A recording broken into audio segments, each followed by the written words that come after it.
বিখ্যাত সাহিত্যিক ও কবি সুনীল গঙ্গোপাধ্যায়ের লেখা একটি বিখ্যাত কবিতা আজ আমি পাঠ করে শোনাব।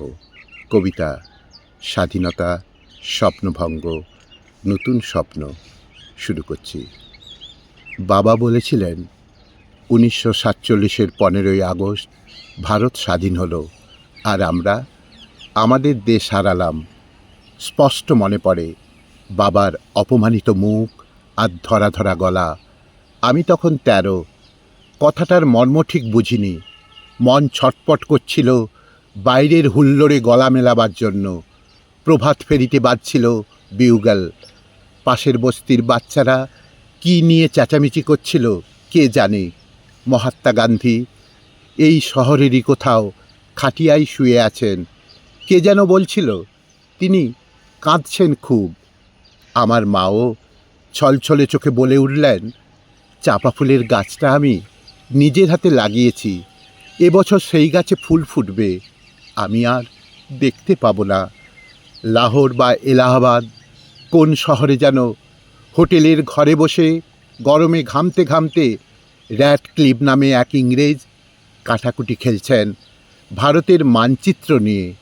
তিনি আমার মায়ের চাঁপা ফুল গাছের কথা কিছুই জানেন না।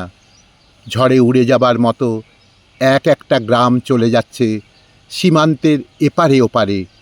কারুর রান্নাঘর গিয়ে পড়ল নতুন দেশে। কোনো গৃহস্থের গোয়ালঘর রয়ে গেল পুরনো রাজ্যে। অনেক নদীও দুভাগ হয়ে গেল। লক্ষ লক্ষ মানুষের জীবন তছনছ হয়ে গেল স্বাধীনতার মূল্য দিতে গিয়ে। পাঞ্জাব ও বাংলা, যেখানকার ছেলেরা জীবন পণ করে সবচেয়ে বেশি লড়াই করেছে দেশ মুক্তির জন্য, সেই দুটো রাজ্যই কেটে ফেলে বইয়ে দেয়া হলো রক্তগঙ্গা। আমার কাকা আন্দামান জেল থেকে ফিরে এলেন ঠিক 17 বছর পর, যেন রিপ অ্যান্ড উইঙ্কেল। ভেবেছিলেন চোখ মেললেই দেখতে পাবেন পুরনো স্বদেশ। সমুদ্র পেরিয়ে এসে যখন চোখ মেললেন, কে যেন এক প্রচণ্ড ঘুষি মারল তার চোখে। তিনি দেখলেন র্যাডক্লিফের ছবিতে দ্বিখণ্ডিত ভূমির যেখানে সেখানে ক্ষত। তিনি দেখলেন মানুষ আর মানুষ নেই, শুধু হিন্দু কিংবা মুসলমান। ফজল চাচার ঘুড়ির দোকান আগুনে পুড়ে ছাই। শুভ্র দাড়িওয়ালা এক দরবেশ, যিনি মাথায় চামর বুলিয়ে আদর করতেন সকলকে, তার লাশ ট্রাম লাইনের পাশে পড়েছিল 3 দিন। প্রেসিডেন্সি কলেজে কাকার সহপাঠিনী রেহানা সুলতানাকে কামড়ে ছিঁড়ে খেয়েছে কয়েকটা রাক্ষস।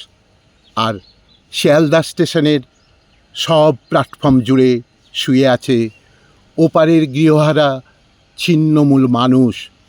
কোনো জননীর এক সন্তান মারা গেছে পথে, অন্যটি খিদেই কাঁদছে, হাতে ভিক্ষের পাত্র। এক পুরোহিত একেবারে নির্বাক। শ্যামলী নামে ধর্ষিতা মেয়েটির রক্তস্রাব বন্ধ হচ্ছে না কিছুতেই। সেই সব পরিবারের মাঝখানে দাঁড়িয়ে আন্দামান ফেরত বিপ্লবীটি প্রত্যক্ষ করলেন স্বাধীনতার স্বরূপ। এক বৃদ্ধ চিৎকার করে উঠল, গান্ধীটা মেনে নিল দেশভাগ। তার পেয়ারের জওহরলালকে কিছুতেই বোঝাতে পারল না। আজ যদি সুভাষ বোস থাকতেন এখানে, সেই চিৎকারের প্রতিধ্বনি যেন পৌঁছে গেল দিল্লিতে। এক মহারাষ্ট্রীয় যুবকের হাতে প্রার্থনা সভায় খুন হলেন গান্ধীজি। 17 বছর আগে আমার কাকা ছিলেন এক বলিষ্ঠ ডাকাবুকো যুবক। ধরা পড়ার আগে 1.5 বছর পলাতক। তখনও রোজ ভালো করে খাওয়া জুটত না। আন্দামান জেলে নর্থ ওয়েস্ট ফ্রন্টওয়ার্ডের কয়েকজন গার্ড প্রায়ই তাকে মাটিতে চেপে ধরে যৌন বলাৎকার করত। অত্যাচারের ভাষা ছাড়া তারা আর কোনো ভাষাই জানে না। কাকা যখন ফিরে এলেন, তখন সেই সুপুরুষটিকে আর চেনা যায় না, যেন এক দেশপ্রেমিকের প্রেতচ্ছায়া। ওনাকে একদিন ভালো করে খাওয়াবার ব্যবস্থা হলো। একটা বড় কাঁসার থালায় সুন্দর করে সাজিয়ে দেয়া হলো ভাত, আর কয়েকটা বাটিতে সোনা মুগ ডাল, ঝিঙে পোস্ত, ভাপা ইলিশ আর গলদা চিংড়ি। মাটিতে পেতে দেয়া হলো আসন। সেই আসনে বসে বেশ কিছুক্ষণ চুপ করে রইলেন কাকা। তার চোখ দিয়ে গড়িয়ে পড়তে লাগলো জল। একটু পরেই ভাতের থালাটি ঠেলে সরিয়ে উঠে পড়লেন। আর কোনো দিন তিনি নিরামিষ ছাড়া কিছুই খাননি। কয়েক মাস পরেই তিনি চলে গেলেন তার জেল সঙ্গী উল্লাসকর দত্তের কাছে। ওরা দুজন মুখোমুখি চুপ করে বসে থাকতেন, যেন সব কথা ফুরিয়ে গেছে। জন্ম থেকে স্বাধীনতা নামের শিশুটি বিকলাঙ্গ, তবু তাকে বাঁচিয়ে রাখার চেষ্টা হয়েছে অনেক যত্নে। তার গায়ে বারবার বদলে বদলে যে জামাটি পরানো হয়েছে তার নাম গণতন্ত্র। পাশের নতুন দেশটি কিন্তু সেই পোশাকের তোয়াক্কা করেনি। বারবার খুনোখুনি ও সামরিক শাসনে তা রক্তাক্ত ও পরিত্যক্ত হয়েছে। তারপর তো একসময় ভেঙে দুটুকরোই হয়ে গেল। এই পুরনো দেশটা কিন্তু ভাঙল না, যদিও সীমান্তে ও পাহাড়ে মাঝে মাঝে বন্দুক গর্জায়। মাথার কাছে কাশ্মীর নিয়ে লাগাতার মাথার ব্যথা, তবু ভাঙল না।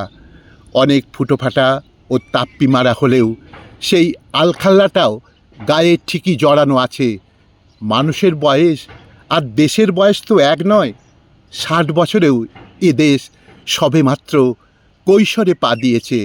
হাত পাগুলো ঠিকঠাক হয়েছে, কথা ফুটেছে মুখে। খেলাধুলো খুব একটা পারে না, কিন্তু গান টান গায় বেশ। এবার একদিন চাঁদের দিকে একটা রকেট ছুঁড়ে দেবে। মৃত্যুর আগে বাবা বারবার বলেছিলেন কাতরভাবে, আমি বাড়ি যাব, আমাকে একবার বাড়িতে নিয়ে চল। আমরা তা পারিনি। বাড়ি মানে জন্মস্থান, তা কবে মিলিয়ে গেছে অন্য দেশে। বাবা শেষ পর্যন্ত এ দেশকে নিজের দেশ বলে ভাবতে পারেননি। আমার ছেলের কাছে এই সব গল্প কথা আর পুরনো ইতিহাসের কোনো মূল্যই নেই। মানুষ ইতিহাস নিয়ে বাঁচে না, বর্তমান নিয়ে বাঁচে। বাবা কাকারা সব মিলিয়ে গেছে নদীতে। আমাদের মনে স্মৃতির দুঃখ বিলাস ফিরে আসে মাঝে মাঝে। আমাদের সন্তান সন্ততিরা এই পুরনো দেশটাকে নতুনভাবে গড়তে চাইছে। মাঝে মাঝে স্বপ্ন দেখি সাহেব আবার ফিরে আসছে, এবারে আর অস্ত্র নিয়ে নয়, চাকরি চাইতে। একটি আন্তর্জাতিক এলিট স্কুল খোলা হয়েছে আমাদের রাজধানীতে। সেখানকার ছাত্র বিভিন্ন দেশের রাষ্ট্রপতি ও সেনাপতি। তাদের শেখানো হচ্ছে গণতন্ত্র। বিভিন্ন ধর্মগুলোকে বাড়ির মধ্যে বন্দি করে রেখে প্রকাশ্য রাস্তায় সব মানুষই আবার মানুষ হয়েছে। সব মানুষই আবার মানুষ হয়েছে।